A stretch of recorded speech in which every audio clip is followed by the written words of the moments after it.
echoes of the Word. Share, like, comment, and subscribe.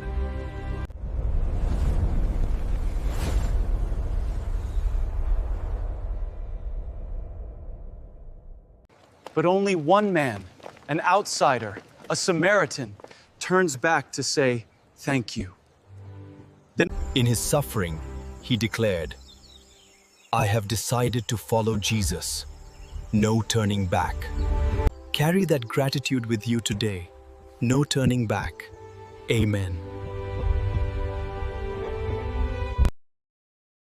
ക്രിസ്തുവിലുള്ള പ്രിയ സഹോദരീ സഹോദരന്മാരെ, ഇന്നത്തെ സുവിശേഷം ലളിതവും എന്നാൽ ആഴത്തിൽ ശക്തവുമായ ഒരു കഥ നമ്മോട് പറയുന്നു.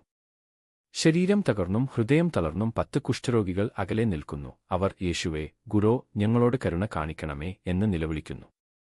സമൂഹത്താൽ നിരസിക്കപ്പെട്ട, ഒറ്റപ്പെട്ട അവസ്ഥയിൽ ജീവിക്കുന്ന, പാർശ്വവൽക്കരിക്കപ്പെട്ട ആളുകളാണ് അവർ.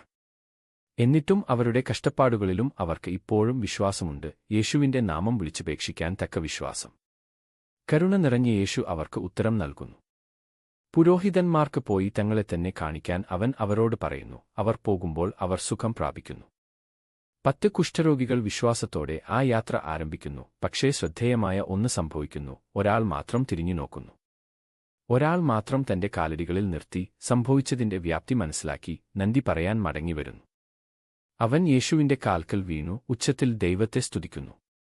ഈ മനുഷ്യൻ ഒരു ശമരിക്കാരനായിരുന്നു, ഒരു പുറംനാട്ടുകാരൻ, ദൈവത്തിൽ നിന്ന് വളരെ അകലെയായി കണക്കാക്കപ്പെടുന്ന ഒരാൾ.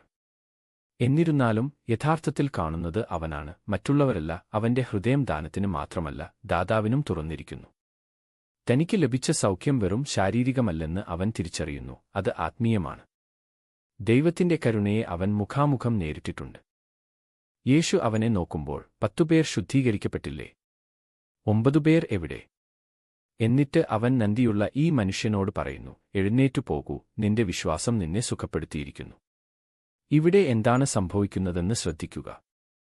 10 പേരും സുഖപ്പെട്ടു, പക്ഷേ ഒരാൾ മാത്രമേ സുഖം പ്രാപിച്ചുള്ളൂ. കൃതജ്ഞത അവന്റെ സൗഖ്യത്തെ രക്ഷയാക്കി മാറ്റി. സഹോദരങ്ങളെ, കൃതജ്ഞത എന്നത് നന്ദി എന്ന് പറയുന്നത് മാത്രമല്ല, നമ്മുടെ ഹൃദയങ്ങളെ മാറ്റാൻ അനുവദിക്കുന്നതിനെക്കുറിച്ചാണ്. നമ്മുടെ ജീവിതത്തിലെ എല്ലാം, നമ്മുടെ സന്തോഷങ്ങൾ, നമ്മുടെ പോരാട്ടങ്ങൾ, നമ്മുടെ കഷ്ടപ്പാടുകൾ പോലും ദൈവസ്നേഹത്തെ നേരിടാനുള്ള അവസരങ്ങളായി കാണുന്നതിനെക്കുറിച്ചാണ് അത്. അനുസരണത്തെ ബന്ധമാക്കി മാറ്റുന്നത് കൃതജ്ഞതയാണ്. വിശ്വാസത്തെ കടമയിൽ നിന്ന് സന്തോഷമാക്കി മാറ്റുന്നത് അതാണ്. ഈ സത്യം കുരിശിന്റെ വിശുദ്ധ യോഹന്നാന്റെ രചനകളിൽ മനോഹരമായി പ്രതിധ്വനിക്കുന്നു. ദൈവത്തിലേക്കുള്ള ആത്മാവിന്റെ യാത്ര പലപ്പോഴും ഇരുട്ടിലൂടെയും ശുദ്ധീകരണത്തിലൂടെയുമാണെന്ന് അവൻ നമ്മെ ഓർമ്മിപ്പിക്കുന്നു. നാം നമ്മുടെ സ്വന്തം ശക്തിയാൽ വളരുന്നില്ല, മറിച്ച് കൃപയാൽ വളരുന്നു. ആ ഇരുണ്ട രാത്രികളിൽ കൃതജ്ഞത നമ്മുടെ വെളിച്ചമായി മാറുന്നു. ദൈവം ഇപ്പോഴും അടുത്തുണ്ടെന്നും വഴി കാണാൻ കഴിയാത്തപ്പോഴും അവന്റെ കൈ നമ്മെ നയിക്കുന്നുണ്ടെന്നും ഇത് നമ്മെ ഓർമ്മിപ്പിക്കുന്നു. എല്ലാം എളുപ്പമാകുന്ന നിമിഷങ്ങളിലേക്ക് കൃതജ്ഞത പരിമിതപ്പെടുത്തിയിട്ടില്ല. കഷ്ടപ്പാടുകളിലാണ് കൃതജ്ഞത ഏറ്റവും ശക്തമാകുന്നത്, കാരണം ജീവിതം നല്ലതല്ലാത്തപ്പോഴും ദൈവം നല്ലവനാണെന്ന് അത് പ്രഖ്യാപിക്കുന്നു. നിശബ്ദമാക്കാൻ വിസമ്മതിക്കുന്ന ഹൃദയത്തിന്റെ ഗാനമായി അത് മാറുന്നു. വടക്കുകിഴക്കൻ ഇന്ത്യയിലെ കുന്നുകളിൽ നിന്ന് ഈ സുവിശേഷത്തെ ജീവസുറ്റതാക്കുന്ന ഒരു കഥയുണ്ട്. വർഷങ്ങൾക്ക് മുമ്പ് ഗാരോ ഗോത്രത്തിൽ നിന്നുള്ള നോക്സെങ് എന്നയാൾ യേശുവിനെക്കുറിച്ച് കേട്ട് അവനെ അനുഗമിക്കാൻ തീരുമാനിച്ചു. എന്നാൽ അദ്ദേഹത്തിന്റെ തീരുമാനം വിലയേറിയതായിരുന്നു. അദ്ദേഹത്തിന്റെ സമൂഹം അദ്ദേഹത്തിനെതിരെ തിരിഞ്ഞു. അദ്ദേഹത്തിന്റെ വിശ്വാസം അദ്ദേഹത്തിന്റെ കുടുംബത്തിന് കഷ്ടപ്പാടിലേക്കും മരണത്തിലേക്കും പോലും നയിച്ചു. എന്നിട്ടും ആ നിമിഷത്തിലും അദ്ദേഹത്തിന്റെ ഹൃദയം പതറിയില്ല. അചഞ്ചലമായ ബോധ്യത്തോടെ അദ്ദേഹം പറഞ്ഞു, ഞാൻ യേശുവിനെ അനുഗമിക്കാൻ തീരുമാനിച്ചു, പിന്തിരിയുന്നില്ല. ആ വാക്കുകൾ ഇന്നും നാം പാടുന്ന സ്തുതിഗീതമായി മാറി. ആരും എന്നോടൊപ്പം പോയില്ലെങ്കിലും ഞാൻ പിന്തുടരും. പിന്തിരിയുന്നില്ല. നോക്സെങ്ങിന്റെ ധൈര്യം അഭിമാനത്തിൽ നിന്നോ മത്സരത്തിൽ നിന്നോ ജനിച്ചതല്ല, അത് കൃതജ്ഞതയിൽ നിന്നാണ് ജനിച്ചത്. ആർക്കും തന്നിൽ നിന്ന് എടുക്കാൻ കഴിയാത്ത രക്ഷയ്ക്ക് നന്ദി. ശമരിക്കാരനെപ്പോലെ വലിയ വില നൽകേണ്ടി വന്നപ്പോഴും അവൻ നന്ദി പറയാൻ തിരിഞ്ഞു. ഇന്ന് വിശുദ്ധ കുർബാന ആഘോഷിക്കാൻ നാം ഒത്തുകൂടുമ്പോൾ നമ്മളും തിരിഞ്ഞു നോക്കാൻ ക്ഷണിക്കപ്പെടുന്നു. യൂക്കറിസ്റ്റ് എന്ന വാക്കിന്റെ അർത്ഥം ഈ നന്ദി എന്നാണ്. ഓരോ കുർബാനയും ഒരു നന്ദി പ്രവൃത്തിയാണ്. യേശുവിന്റെ മുമ്പാകെ വരാനും അവന്റെ കരുണയെ തിരിച്ചറിയാനും നന്ദി കർത്താവേ എന്ന് ഹൃദയത്തോടെ പറയാനുമുള്ള നിമിഷമാണിത്.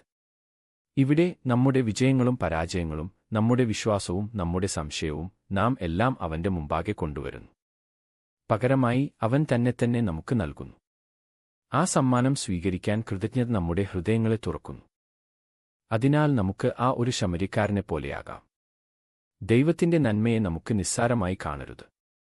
വഴിയിൽ നമുക്ക് നിർത്താം, യേശുവിനിലേക്ക് തിരിയാം, നമ്മുടെ അധരങ്ങൾ കൊണ്ട് മാത്രമല്ല നമ്മുടെ ജീവിതം കൊണ്ടും അവനോട് നന്ദി പറയാം. നമ്മുടെ നന്ദി നാം എങ്ങനെ ജീവിക്കുന്നു, എങ്ങനെ സംസാരിക്കുന്നു, എങ്ങനെ സ്നേഹിക്കുന്നു എന്ന് രൂപപ്പെടുത്തട്ടെ. ഇന്ന് നമ്മൾ ഈ സ്ഥലം വിടുമ്പോൾ ആ നന്ദിയുടെ ഗാനം, നോക്സെൻ പാടിയ അതേ ഗാനം, സമരിയാക്കാരൻ ജീവിച്ച അതേ വിശ്വാസം നമ്മുടെ ഉള്ളിൽ വഹിക്കാം.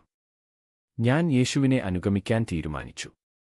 പിന്നോട്ട് പോകേണ്ടതില്ല, പിന്നോട്ട് പോകേണ്ടതില്ല. ആമേൻ. He says to go. Let's go!